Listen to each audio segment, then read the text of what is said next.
Orin Dáfídì Kọkandinlogoji. Mo wí pé, èmi yóò ṣọ́ ọ̀nà mi, kí èmi kí ó má fi ahọ́n mi ṣẹ̀.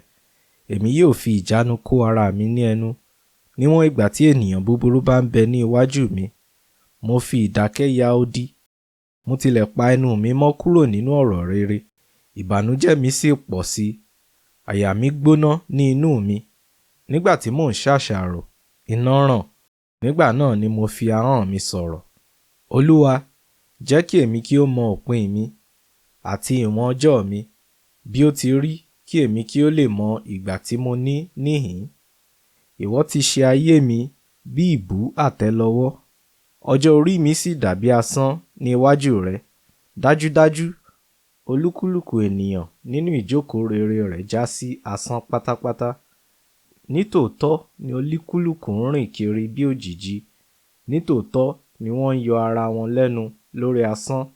Wọ́n kó ọrọ̀ jọ, wọn kò sì mọ ẹni tí yóò kó o lọ.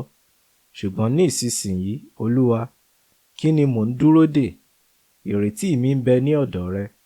Gbà mí lọ́wọ́ ìrékọjá mi gbogbo, kí o má sì sọ mí di ẹni ẹ̀gàn àwọn ènìyàn búburú. Mo dákẹ́ jẹ́, èmi kò sì ya ẹnu mi, nítorí wípé ìwọ ni ó ṣe é. Mú pàṣán rẹ kúrò ní ara mi. Ẹ̀mí ṣègbé tán nípa lílò ọwọ́ rẹ. Ìwọ fi ìbáwí kìlọ̀ fún ènìyàn nítorí ẹ̀ṣẹ̀. Ìwọ a mú ẹwà rẹ̀ parun bí kòkòrò aṣọ. Nítòótọ́, asán ni ènìyàn gbogbo. Gbọ́ àdúrà mi, Olúwa, kí o sì fetí sí igbe mi. Kí o má ṣe di etí rẹ sí ẹkún mi, nítorí àlejò ni èmi lọ́dọ̀ rẹ, àti àtìpó, bí gbogbo àwọn bàbá mi ti rí.